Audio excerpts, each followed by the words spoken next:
You made it. You're finally here. Welcome to Half Cocktails, a place where we have a great time celebrating science, the social contract, and just plain old congeniality.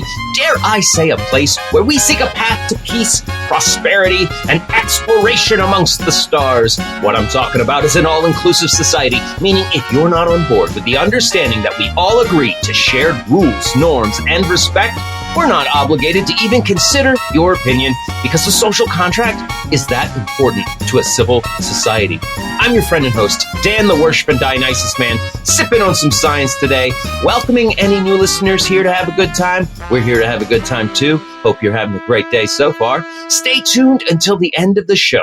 We're going to be talking about 13 simple tricks to turn your office into a brothel. And as always, I'm joined by some fascinating guests in the lounge today. Amber, my sister who loves woo-woo and thinks she's always right too. Amber, how are you doing today? I am doing great. I am very curious about turning my workplace into a brothel. It's easier than you think. I don't doubt it. We are also joined today by the professor, a brilliant mind and a snappy dresser. Professor, how are you doing today? Doing great. Thank you. Fantastic. That's a great intro, Professor. I love it. Yeah, I'm sorry. So I keep it simple. That's why they say my dressing is so snappy. Yeah. I would say casually elegant. We got a really fun and informative show for you today, brought to you by the Blue Sun Corporation. Brighter than a firefly, smarter than a bug. Blue Sun. All right, we're going to take a quick look back at the Kent State University shootings on May 4th, 1970. We got some hot science news. Marijuana has been linked to DNA changes, and not in a good way. More data continuing the case for Planet 9 on the edge of the solar system. Wow. Which was a conspiracy theory when I was a teen, but now it's getting all too real. We're going to talk about some snake oil involving Tesla accounting practices. Yes. Looking a little shady these days. Going to play a rousing rendition of Checkin Time. And of course, we'll wrap things up with a feel-good story. We do encourage everyone to reach out to us at halfcocktails@gmail.com, or maybe you want to send us a textual message or even a voice message to 443-499-8253. You can also just drop some comments over on Instagram, Facebook, TikTok. I think we're about to get on Threads. I don't know. We'll see. But for right now, let's hop in the time machine. Nothing would be better than a look at days of yester in a time machine. Okay. University protests have apparently been a thing since we've had universities. In the United States, the first recorded was actually 1766, before we were even a country. Yeah. The College of William and Mary in Virginia. They had a protest against the British Stamp Act, which imposed taxes on paper goods in the American colonies. So the students boycotted their classes and staged demonstrations against the act. And you could say it's kind of an American tradition as old as America itself. Oh yeah. I mean, America was kind of founded as one big protest, so. Back in the 60s, starting with JFK, we started getting involved in the Vietnam War. Not the most popular war, especially since time has proven the the Gulf of Tonkin was a false flag. We actually have that data from the government themselves. Anyway, this isn't about Gulf of Tonkin. False flags getting us involved in Vietnam. This is the fact that we were involved in Vietnam. Kennedy got us involved.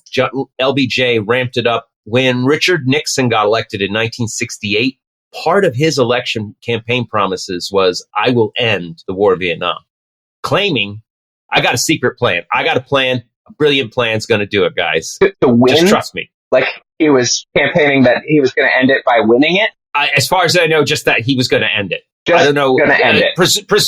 Presumably through winning. He didn't give a plan. He just said he had one. I mean, that actually does sound pretty par for the course for a presidential campaign promise. I'm going to end the war. And then we're like, oh yeah, a president can do that. Cool. Yeah. We know who declares war according to the Constitution. The the Congress president.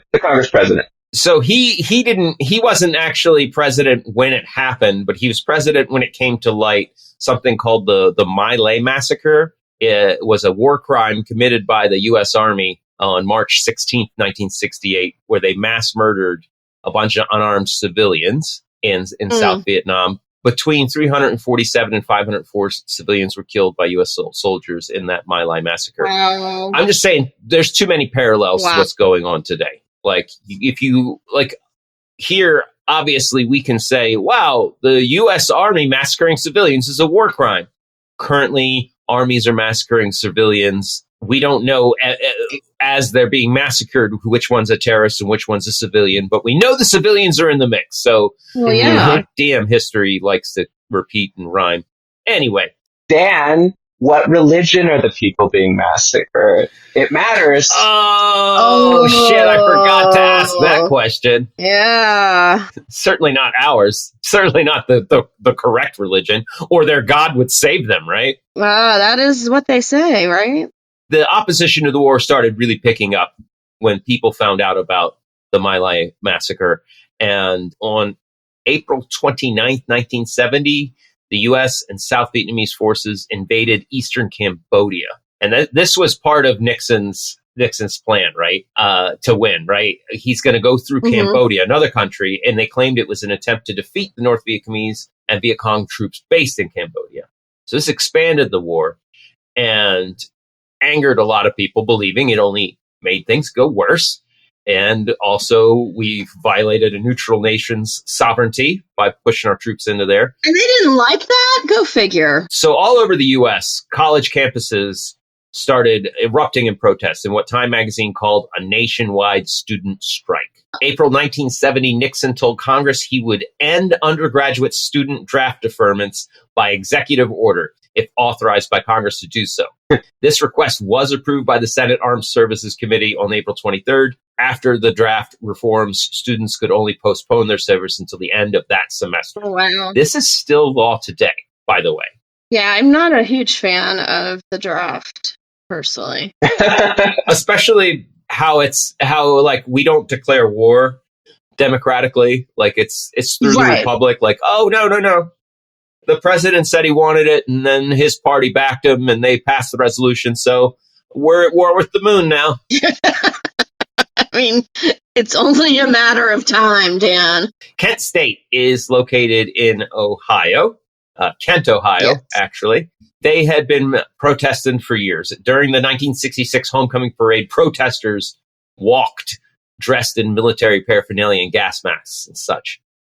In 1968, the Students for a Democratic Society and Black United students staged a sit-in to protest against police recruitment on campus. They had 250 Black students walk off campus in a successful amnesty bid for the protesters. Wow. So this student group had some power, right? The SDS. Yeah. And on April 1st, 1969, they tried to get into an administration building with their list of demands where they clashed with police.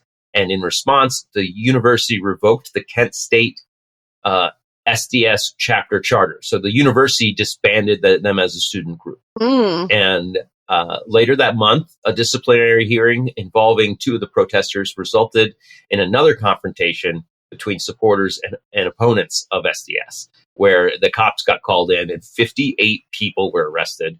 Wow. Four of the Students for Democratic Society leaders spent 6 months in prison over that incident. Oh my. Good for him, though. Oh, there's 4 different ones. Yeah, right. They were standing up for their student group. They went to prison for it. At April 10th, 1970, a guy named Jerry Rubin, who is a leader of the Youth International Party, known as the Yippies. This was a month before the shooting. In remarks reported locally, he said, "The first part of the Yippie program is to kill your parents. They are the first oppressors." Wow. 2 weeks after that, Bill Arthrell, an SDS member and former student, distributed flyers to an event where he said he was going to napalm a dog. That's awful. The event turned out to be an anti-napalm event. Like, designed to get people like you who just said, "Oh, that's awful," to show up and be like, "Oh, no, we're not here to napalm a dog. We're here to talk about the horrors of napalm." So it was like a bait and switch, so to speak. More importantly, my point being, a lot of violent imagery was going around people's heads at the time. Right.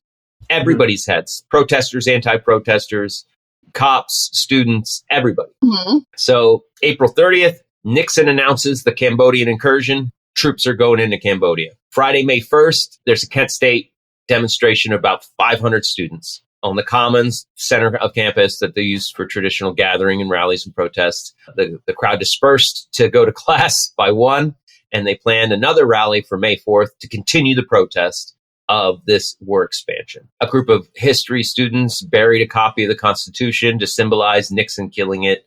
A sign was put on a tree asking, "Why is the ROTC building still standing?" They had another Black United Students protest to demonstrate solidarity with anti-war protests that got about 400 students that also ended peacefully that day by about 4. Later that day, Nixon went to the Pentagon, greeted by a group of Pentagon employees, with one female employee commenting in regards to Nixon's speech announcing the Cambodian invasion.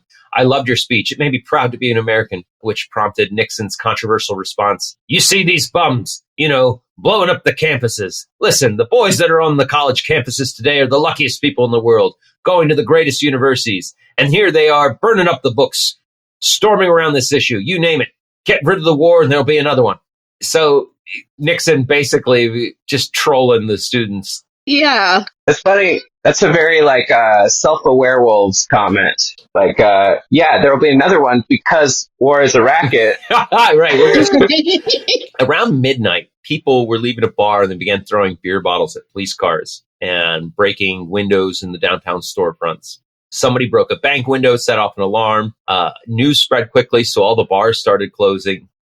So you just literally, in response to the violence, they dump everybody out on the streets. Right. Which, surprise, they started to join in the vandalism. By the time the cops got there, a crowd of 120 people had lit a small bonfire in the street. And it was a mix of bikers, students, and homeless people.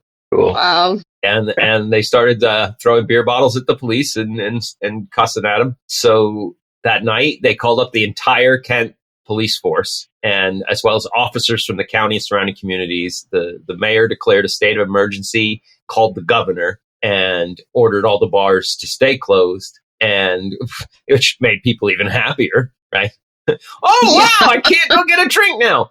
Police eventually used tear gas, successfully dispersed the crowd from downtown, forcing them to move several blocks back to the campus. So this protest started in the middle of the night by a bunch of drunk students and bikers and homeless people. Wow. Lasted and then got pushed to the campus. So Saturday morning, city officials, downtown businesses started getting threats, rumors flying that radical revolutionaries, Antifa's here in Kent to destroy the city. Oh, always. People reported somebody told me they were going to burn down my business if I didn't display anti-war slogans. The police chief told the mayor, according to a reliable informant, the ROTC building, the local army recruiting station, and the post office had been targeted for destruction. Unconfirmed rumors of students with caches of arms, plots to spike the local water supply with LSD, and of students building tunnels to blow up the town's main store. Oh my. Yeah.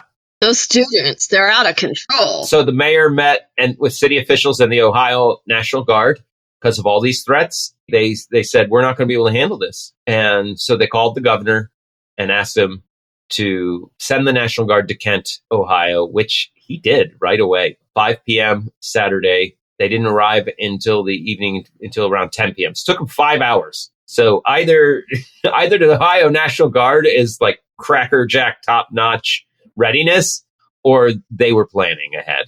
Yeah, I suspect they were planning. By the time they got there at 10, a large demonstration was happening at the campus, and the ROTC building was on fire when they got there. I bet that whoever wrote that graffiti was feeling pretty stupid then. Why isn't this building on fire? It is. Oh, shit, well, let me take this down. The arsonists never apprehended, and no one got injured. According to a later report of the President's Commission on Campus Unrest, information developed by an FBI investigation of the ROTC building fire indicates that of those who participated actively, a significant portion weren't Kent State students. There's also evidence to suggest that the burning was planned beforehand. Railroad flares, a machete, and ice picks are not customarily carried to peaceful rallies. No. So that could easily be, in my opinion, like the Gulf of Tonkin, a black flag, like where they're like, yeah, they're having this protest, but you know what would really give us the right to just shut it down? Like, what if there were these posters? What if they made the posters themselves, the people who burnt the building, who had nothing to do with the protest? They could easily have been government operatives. So fast forward to May 4th, like we've got, like, I don't want to talk the whole hour about Kent State, but so the build up is pretty solid. Like here we are in the midst of this, buildings on fire, campus protesting, National Guard trying to force their established order. The original protest had been pushed back. You remember, everybody went to class and said, we're going to get back together May the 4th. And at noon, as planned, university officials tried to ban that gathering. They handed out about 12,000 leaflets stating that the event was canceled. But despite that, 2,000 people still showed up. The protest began with the ringing of the campus's iron victory bell, which historically had been used to signal victories in football games. And they used that to start the rally. And then the first protester began to speak. According to some estimates, some 200 to 300 protesters gathered around the bell, with 1,000 more gathered on a hill behind the first crowd. The crowd was largely made up of students at the university, a few non-students, maybe some dropouts and some high school kids. The crowd appeared leaderless, initially peaceful and relatively quiet. One person made a short speech. Some protesters carried flags, and then they were ordered to disperse. The National Guard got on a bullhorn and told everybody to get the fuck out. But it was really faint, and people in the crowd didn't respond. Some reports saying they couldn't even hear it. So campus patrolman Harold Rice, accompanied by 3 guardsmen, then approached the crowd in a National Guard jeep, again using the bullhorn to order the students to disperse. Students responded by making obscene gestures at the jeep, singing protest songs and chanting. So probably flipping them off. At some point, a few rocks got thrown at the National Guard jeep as it drove by the crowd, with one rock striking the jeep and a second one striking a guardsman, but causing no damage. The crowd completely ignoring all of their orders to disperse. At which point, grenadiers were ordered to fire tear gas from M79 grenade launchers, but the canisters fell short and managed only to make the protesters retreat somewhat from their previous positions. The tear gas was also made ineffective by the wind that day, and some protesters even lobbed the canisters back. That is my absolute favorite move. I wish a journalist could get footage of me. I don't think that'll ever happen, but like being brave enough to go to the tear gas canister, throw it back at the cops. Oh my God. The best move It's a great of image. all. I agree. There's something very satisfying about the underdog using the oppressive tool for its salvation. Absolutely. Question. So we have the right to peaceably protest. Yes. So how does that factor into this? It sounds like all accounts they were being rather peaceful. So why was the decision made to break it up and cause chaos? That's a decision at the heart of all of our protests today that get disbanded. Now a very Orwellian fashion, we have free speech zones where it's like you have the right to protest as long as you're standing in this box while you do it. And you can get a permit. You can get a... I'm not sure that was the intention behind that. Yeah, you have to get a permit sometimes. You don't have a permit to protest? Sorry, gotta disperse. Yeah, I don't think that's what they intended when they wrote that. Anyway, so tear gas, they're just tossing the canisters back and the wind is blowing it away. So they start to chant pigs off campus, to which obviously the National Guard packed up and left and went, oh gosh, we shouldn't have even tried. No, that's not what happened. A group of 96 National Guard troops from A Company and Company C, 145th Infantry and Troop G, 107th Armored Cavalry were ordered to advance. The guardsmen had their weapons locked and loaded and affixed with bayonets. Most had M1 Garand rifles, which, by the way, will fucking hurt your shoulder if you ever fired one. Damn, not a fan. Some had 45 caliber handguns. A few carrying shotguns. I'm just saying the M1 Garand is a super destructive rifle. There is so much firepower in one of those. Like that'll blow a head off. for sure. Wow. So, and one officer had his .22 Beretta handgun. Before advancing, they were instructed to fire only into the air and only for a single guardsman to do it. That's the instructions we're told that they were given. It is unknown whether the other two National Guard groups received any instructions about firing. So apologies. Company C was given those instructions. We don't know about A Company or the Troop G Armored Cavalry. So the armed troops start advancing towards the crowd, firing more tear gas. And at this point, protesters throwing rocks at them had no effect, and they started to retreat up and over the hill, heading out of the commons area. Once over the hill, the students in a loose group moved northeast along the front of Taylor Hall on campus, with some continuing towards the parking lot, and the guardsmen were pursuing them over the hill. And rather than going left like the protesters did, the army kept going straight towards an athletic practice field enclosed by a fence. And they hung out there for a few minutes without knowing how to get out of there because they boxed themselves into a fenced corner because the students knew the campus and the guardsmen didn't. Oopsies. So they were just kind of scratching their heads. And during this time, the bulk of the students assembled to the left and front of the guards, about 200 feet away on the veranda of Taylor Hall, with other students scattered between that hall and the parking lot. Some still standing in the parking lot or dispersing through the lot as they'd been previously told. While on the practice field, the guardsmen generally faced the parking lot about 100 yards away, and formed a loose huddle and appeared to be talking about what to do.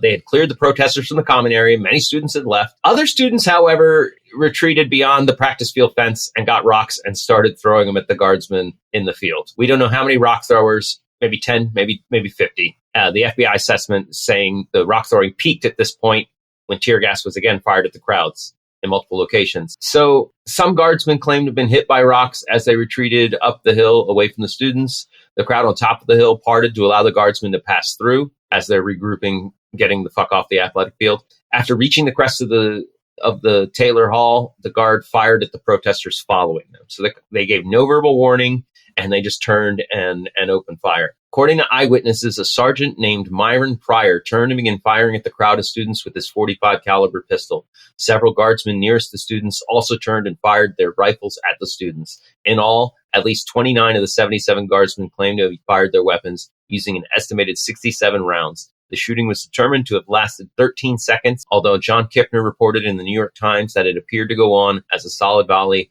for perhaps a full minute or a little longer. Wow. And at one eyewitness account, suddenly they turned around, got on their knees as if they were ordered to. They did it all together, aimed, and personally, I was standing there saying, they're not going to shoot. They can't do that. If they're going to shoot, it's going to be a blank. So there's a long list of eyewitness accounts that you can go read. Later on, many guardsmen testified they fired because they were feared for their lives. How many times has this been a recurring theme? Mm-hmm. So wait, so the protesters' backs were towards them? No, okay, so they left the field and they were going back up over the hill. And the protesters came in behind and were a group were following them up the hill. They also had protesters in front of them, which parted to let them through. It was just protesters mingling everywhere because it had been a giant crowd. But somehow this is like they're fearing for their lives. Well, they're surrounded by all these college students with rocks. I mean, I guess I can see it, but they need to take some responsibility for escalating it to that point. I think it's pretty cowardly myself, and yes, they should take responsibility. So they claimed for all those reasons. They said, we were surrounded. The crowd pursuing us was almost on top of us. The protesters charged at us, and they were advancing in a threatening manner. The sky was black with stones, one of them said. One said a sniper fired at them. The students had a sniper? The students, you know what? We got our rock throwers, we got our students, we got our flags, and Timmy, the sniper. Oh shit, Timmy Sniper's coming! Now it's a protest. Now it's a protest. Now we're talking. So the adjutant general of the Ohio National Guard actually told reporters that a sniper fired on the guardsmen. Absolutely. That happened. It's not just the quote of one guy, like that got passed on and spread to reporters. The students had a sniper. Yeah, 11 of the 76 guardsmen claimed they were under sniper fire before they started shooting. Wow. A subsequent FBI investigation concluded that the guard was not under fire and that the guardsman fired the first shots. It's relevant today because we have so many protests currently being shut down at universities, and that's right. That's always alarm bells for me. Anytime free speech is under attack and trying to be controlled, we should be concerned. Yeah, it seems to be a theme too that people want to protest violence against people, and powers that be always want to suppress that with violence. Right. Violently. With violence, right. Yeah. So while Kent State did help the outrage and shift of public opinion against the Vietnam War, here we are a few generations later, and we're like right back at it. Like people going like, well, maybe we shouldn't spend so much money on weapons and bombs that are killing people. Nobody's mad that terrorists are getting killed. People are upset that innocent people are getting killed along with terrorists. That's what's happening. And I hate how we've been compartmentalized into like, you're either for Israel or you're against Israel. It's like, holy shit, you cannot simplify this situation down to that either or. That's grossly oversimplification. Absolutely. Just my 2 cents. But anyway. Just so happens, no, I'm not going to do that. I was going to do something military-industrial complex, something. Forever wars are really good for the economy. They're so good. They're so good for the economy. But no, we'll skip that one.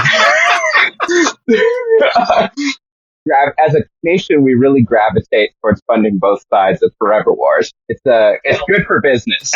As somebody pointed out to me when I was playing cards the other day, he was like, how much does that Iranian drone cost? 11 grand? Yeah. And how much was all the missiles they fired to shoot them down? I was like, oh, fuck, millions each. I was like, you know what? There's a rocket missile company like Raytheon looking at that going, ka-ching, ka-ching, ka-ching. Hey, Iran, send 100 more of those $11,000 drones. I'll pay you double for them because every drone's a $4 million missile for my company.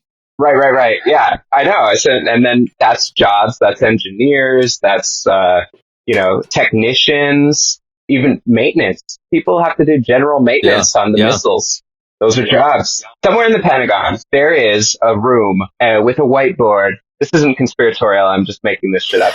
But I suspect somewhere in the Pentagon, there's a room with a whiteboard where an analyst has figured out the cost of a human life, and it's just sort of written on there and circled. That's my speculation. That's going to be next week's clickbait topic. Or it's like, I mean, maybe there's like a scale next to like colors, and it's like, brown, $57, white, like $242. The Pentagon has calculated the price of a human life, and it's lower than you think. Crypto-fascists, $800. So it should be no surprise that protests against war and violence are never met well in our current American culture. Because post-World War II, we've been in military-industrial complex. We had Eisenhower straight up call it out in his exit speech. It's there. Right. It didn't go away. But for now, we do, unfortunately, have to move on. This has been a great topic. Thank you, guys. It's been amazing. And before we do move along and start talking about some news, I'd like to talk about the amazing gift shop over at halfcocktails.com/shop. Have you ever opened up your closet only to find it empty time and time again? Nobody likes an empty closet. Have you ever walked outside and realized, I didn't have anything in my closet. Now I'm fucking naked outside. I could get arrested for not wearing clothes. Well, Half-Cock scientists have released a game changer. I'm talking about branded t-shirts and hoodies over in the Half-Cock laboratories. They didn't stop there. We got bucket hats, magnets, canvas-wrapped wall art. And I know some people might not like the idea of magnetism, and they're called Luddites. You tell them to fuck off, because you got your magnets over at halfcocktails.com/shop. I'm on the fence about magnetism. Magnets? How do they work? I actually played that song for my wife because I was making that joke. I had forgotten how surprisingly uplifting that ICP song is. It's like, oh yeah, this is yeah, miracles, ICP. This is an uplifting tune. I forgot about that. Yeah, okay. Anyway, all right. It's let's talk about some news. It's time for some news from our point of view. We'd even be glad if we could have a laugh or two. It's time for some news. It's time for some news. Sad news. Apparently, marijuana fucks with our DNA. Not in a fun way. I'm done procreating, so I'm good. No, it's not procreation. We're talking about. They took using a study of over 1,000 adults and long-term marijuana users. They took blood samples on 2 occasions. They took the blood sample and then they took one at 15 years and then one at 20 years. Okay, so this has been a long-term study. Apologies. No, they just took them five years apart and looked at. I like that marijuana smoker's cough in the middle of the reading. Oh, the irony. Like a long-term study. It should surprise no one that I'm a pot smoker. I've never been shy about it. But sadly, I'll be the first to report bad news about it. I'm not going to sugarcoat it and pretend like it's magic cure-all. This study showed what it's doing is something called DNA methylation. And what is that? To make an analogy, imagine your DNA is like the instructions for how to construct a cell, right? In a nutshell. Right. And like if we were to think of the DNA as like a cookbook of recipes, DNA methylation is like opening up a page and sticking a Post-it note over part of the recipe. So it's like, okay, I can make out most of what this recipe says. I'm not sure what step 4 is saying here. That's a little fuzzy. It's a little cloudy, which makes it more difficult to build healthy cells. It is not good. And these methylation changes, as you hinted at earlier, these can actually be passed on to future generations. How long does it take for them to form to the point that they are causing you problems? I'm asking for a friend. I don't know. They were researching people who had been, when they first took their blood, regularly smoking marijuana for 15 years. And then they took their blood 5 years later and were able to show the changes between the two. So it took 5 years, or at least within that 5 year. Based on this study, what you could scientifically say is people who have smoked marijuana for 15 years will have these negative effects ongoing. So that's me right here talking to you right now. I'm good till I'm about 67. That works for me. So multiple epigenetic changes associated with marijuana have already previously been linked to things like hormone signaling, infections, neurological disorders, schizophrenia, bipolar, different substance use. They actually found one of the shared DNA methylations that go along with tobacco use. Yeah.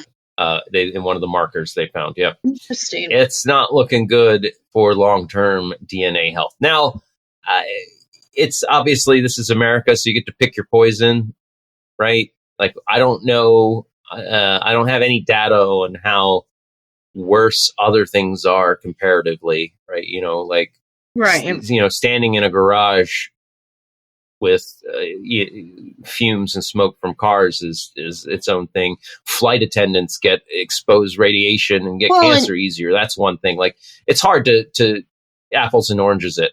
Mm-hmm. Well, and it would be interesting to see if there were any other mechanisms that could have caused the same changes. Like, I assume when they did their study, they accounted for that. Oh, a control group? A good researcher would. Well, maybe not even necessarily a control group, but just knowing, did the people engage in anything else that might have led to those changes? Am I making sense? I don't know. Yeah, no, that's how it goes. That's how That's how they science do works, for sure. But like, I guess the question is probably like surrounding what were some of the steps taken, how big was the sample size, could there be something Mm-hmm. also all stoners are exposed to, like those Yeah. those hoodies made out of hemp that have the Rastafarian flag on them, the glass of bongs, you know, the Wu-Tang Clan. I do want to know, how big was the study? What did they replicate? Are the results able to be replicated? 1,000 people. So that's a pretty small sample size compared to how many actually smoke. And out of that sample size, was it 100% of them had this reaction? Also, I guess my question is more like, what is and we don't have to pick this study apart, but like, are they finding a correlation, or do like link to, tells us one thing that we can think about and process, but like caused by tells us a different thing about and process. Right. Okay, so this study was published in Molecular Psychiatry, which is peer reviewed. So the research has already undergone rigorous review by experts in the field to ensure it has met high scientific standards for accuracy, methodology, and relevance before it got published. I know it's not fun to hear, but it's not just a day at the carnival. There are some downsides to ingesting marijuana. There's downsides to breathing, but just say. Not to be difficult, but I am going to be difficult. All right. Let's move on. This is a long episode. Planet 9, which I always knew was just a conspiracy theory, but it keeps coming up because of indirect evidence. There's no direct evidence, but there's this thing called Planet 9. I've been hearing about it since I was a teenager, where they say there's a planet on the far edge of our solar system, right? And I think it was the Cthulhu guy who Lovecraft wrote about it and shit, right? Well, the thing is in astronomy, there continues to be more and more evidence that there's some sort of big Planet 9 out there. To the point now where this new study came out in the Astrophysical Journal Letters, and to quote the study co-author Michael Brown, a professor of planetary astronomy at the California Institute of Technology, I think it is very unlikely that Planet 9 does not exist. There are currently no other explanations for the effects that we see, nor for the myriad other Planet 9-induced effects we see on the solar system. If there's not Planet 9, we would have to come up with 5 to 6 separate explanations for all of these oddities in the outer solar system. What are they finding out there? So what they found was this team, starting in 2015, they found that something 20 times further out than Neptune is affecting the gravity of, what are they, TNOs, trans-Neptunian objects, okay? Yeah, so they're finding things like meteors, asteroids, stuff passing through the outer solar system into the solar system. When they model all the movements, they can't explain for how they seem to be pushed inward towards the sun. So they're tracking the long-term movements of these trans-Neptunian objects, things that go past Neptune in the outer solar system, and they model the different orbital scenarios based on those movements. They also add the data, obviously, like Neptune's gravity, even the tide on exerted by the Milky Way onto objects that are outside the solar system. They add all this math in there, and they find the most plausible explanation for the irregular movements they see in these objects flying through the area would be the existence of a large distant planet that we have discovered. The gravity affecting yes. that. So it's like wobble detection. Yes. When they say, to quote, when we look at the real TNOs, we see them spread quite robustly inward from Neptune. Detailed computer simulations shows that the inward spread agrees precisely with the effects of the hypothesized Planet 9 and cannot be explained without Planet 9. You know, I love how much astronomy is, we're detecting a big, massive thing, based on, gravity that we can detect of other things that we can see. But there's a big fat thing out there that is, that we can't see because it doesn't seem to be emitting light. So, like, I don't know, in this case, a terrestrial Kuiper belt object. Right. And it's kind of just sort of funny to me that we have these incredible gaps because it's really, really far away and dark. Yeah, right. Yeah, we don't have the data. James Webb, hopefully we can stick that on it. Apparently, they have previous research has eliminated 78% of the sky that Planet 9 might be hiding, with 22% yet to be examined. But I bet they get through the 22% and they still don't find it. Mm-hmm. Just a guess. We don't know. To quote Andrew Cotes, professor of physics at University College London, who had nothing to do with the study, this is an interesting new study providing possible further evidence for Planet 9 based on the orbital dynamics of several long-period objects orbiting the Sun at large distances beyond Neptune. And so far, there is no direct evidence for Planet 9.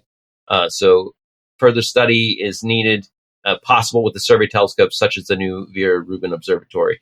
So that's apparently all astronomy is getting bigger and better telescopes to get more data to find more things to go, wait, why does that work? What's happening here? Well, we're talking to Voyager again. Maybe we can ask it. Right? What the fuck?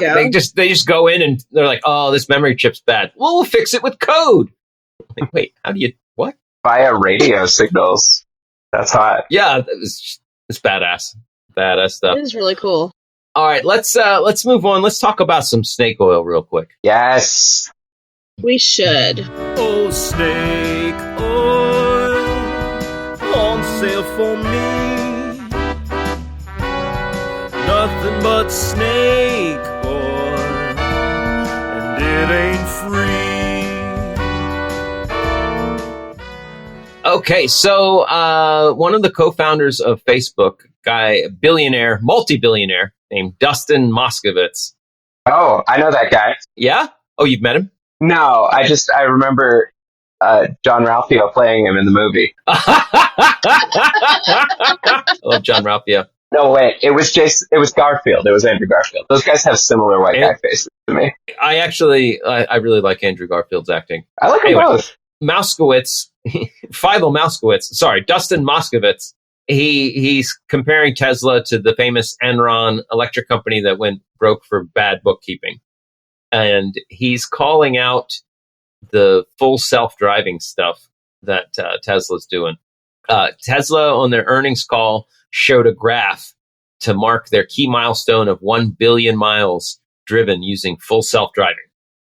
And he compared it with a new graph released during Tesla's latest earnings call, and put them side by side. And according to Moskovitz, the automaker is doing something called they're recognizing deferred revenue as earned revenue. And now, if you're not an accountant, like all the accountants went, ooh. Mm-hmm. So deferred revenue is revenue for a product that hasn't been delivered, like an annual subscription fee. Like I just paid Disney in January, mm-hmm. right? Well, in December, they still haven't finished earning that revenue. They haven't finished it until the annual subscription is up. So that doesn't become earned revenue until the end of my annual subscription.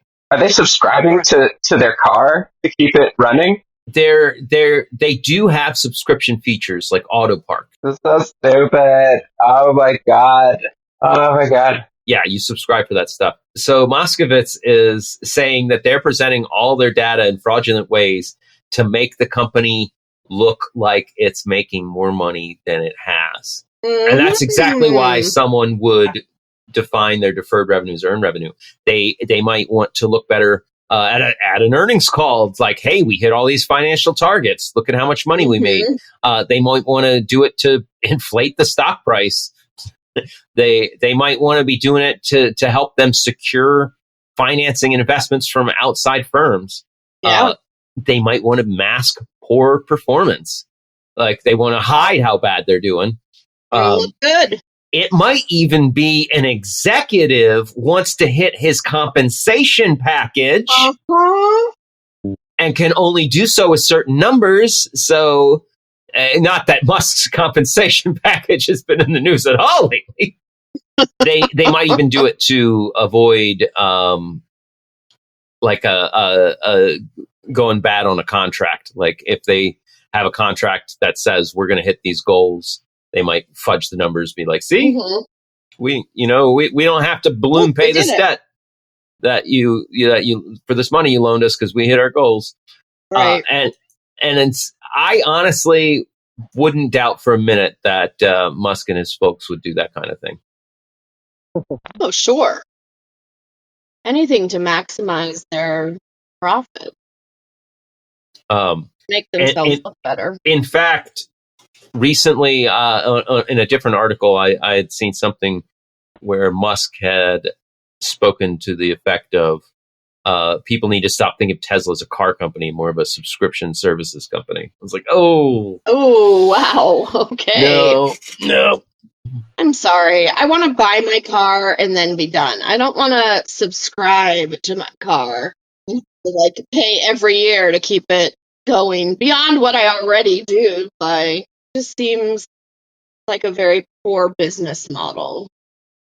I remember when people used to own things, video games. Remember when you could just buy the game and it was ready? You put it in the system. You didn't have to download 40 gigabytes. Yeah, back in the good old days. Oh, sadly, due to a connection issue, it seems we've lost the professor, which is a real shame because we were about to rake him over the coals in a rousing rendition of Fact-Checkin' Time. Here we go, what do you know? It's fact-checking time. Will you believe or be deceived? It's fact-checking time. Cross my heart and hope to die. Stick a needle in my eye. Here's the quiz that all the kids call fact-checking time. All right, everybody, welcome to Fact-Checkin' Time, the news show quiz that tests your ability to tell the difference between a news story and something the media has actually deemed worthy of a true fact check. We're here in the lounge with my amazing, wonderful sister, Amber, playing twice in a row. Supposed to be the professor. I know. Yeah, you don't think his internet cut out because of Fact-Checkin' Time, do you? Oh, I absolutely do. I think he set it up that way. He set a timer to make it, He knew what was on deck. Absolutely. Yeah. Yep, Okay. Yep. Today, I'm on to him. Amber, today you are playing for Poncho Cat, the co-host of the Half Cocktails News Shorts, and whether you win or lose will decide whether he gets wet or dry food for dinner. I got you, Poncho.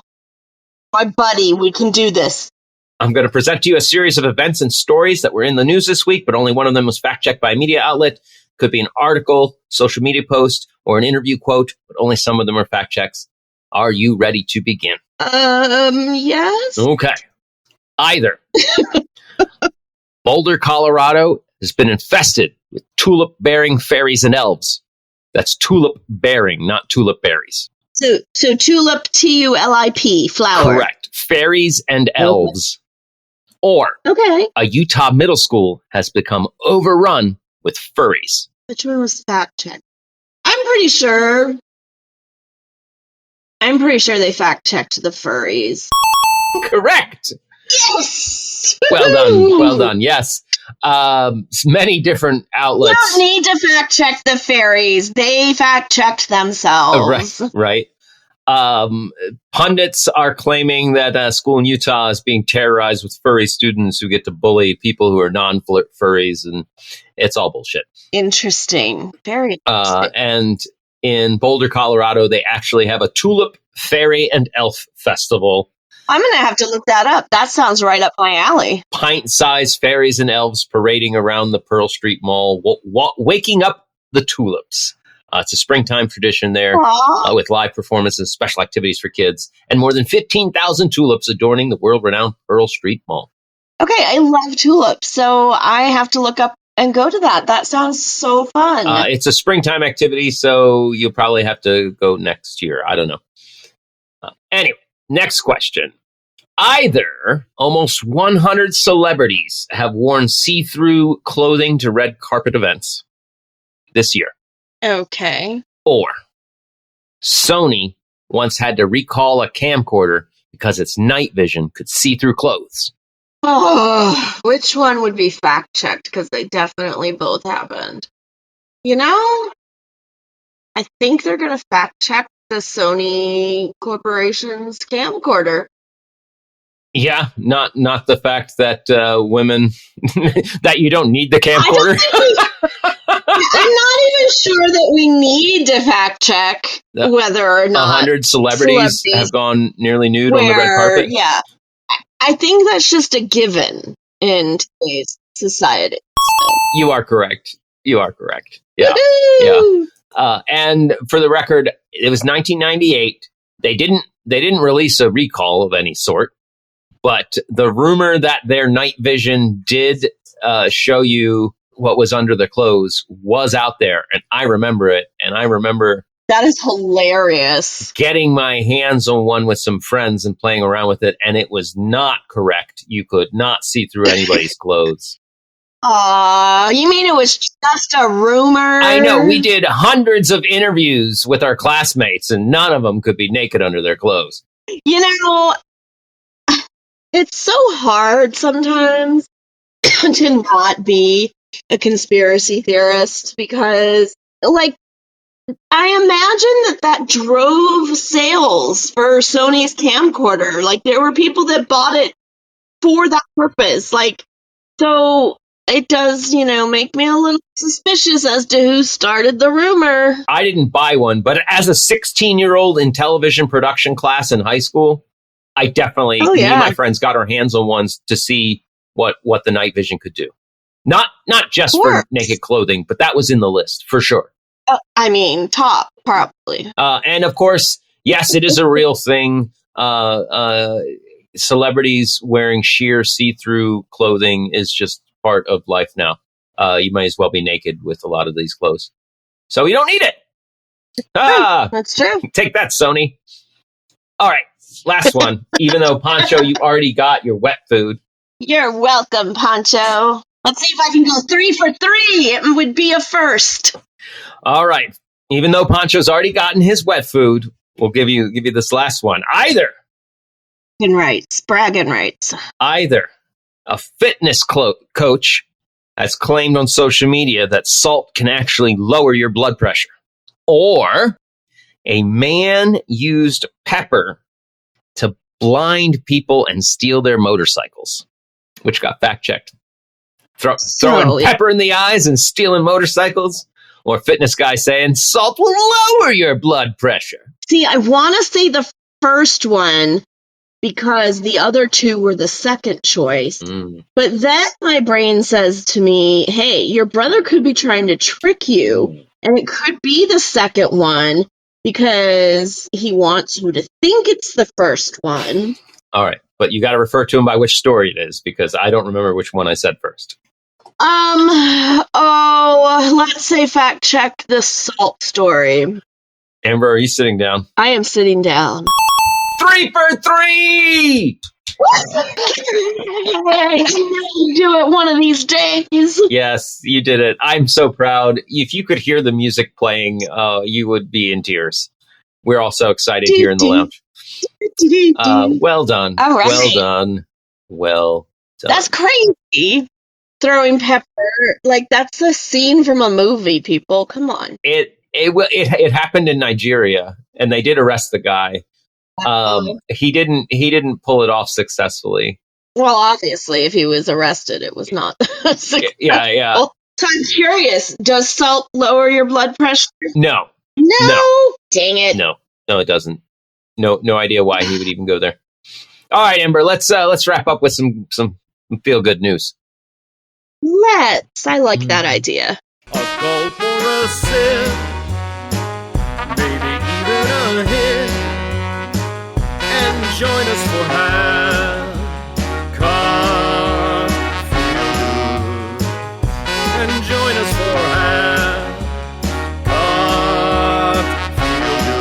A woman in Iowa has just won an award from a local nonprofit. They told her that they needed her to come in and talk about getting some grant money together, but it was a surprise party for Ruth Krieger, do-gooder of the year in Iowa. And what she does is she puts together birthday boxes for foster kids whose birthdays otherwise get overlooked. And these aren't just boxes with some gifts and a gift card. In addition, it has everything for a birthday party: the cake mix, the frosting, tablecloth, decorations, all the essentials.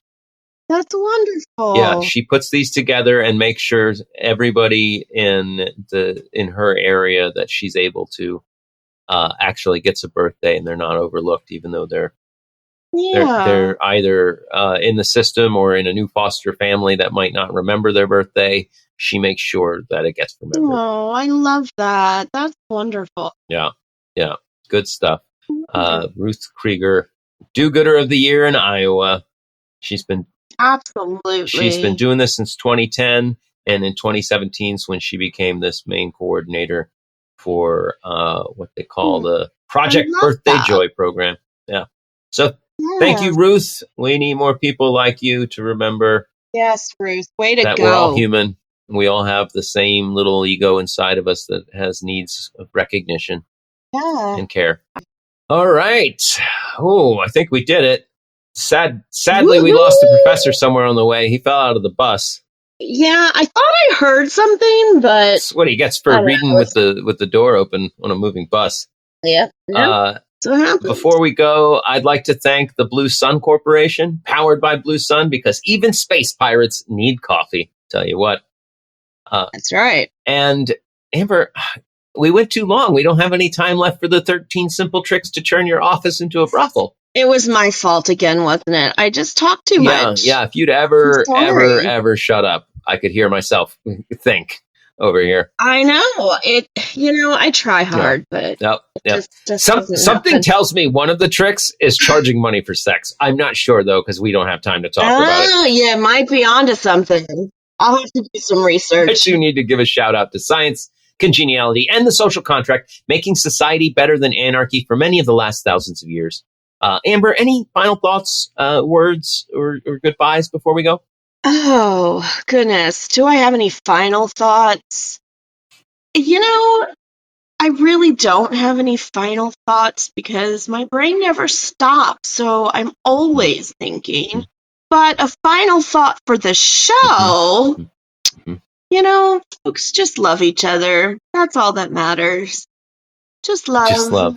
Just love. And they say our love can't pay the rent. Anyway, have a wonderful day, folks. You had a good time with us. You know what to do. Tell someone that needs us. You find us over at halfcocktails.com. Right. We're on TikTok while it's before it gets banned.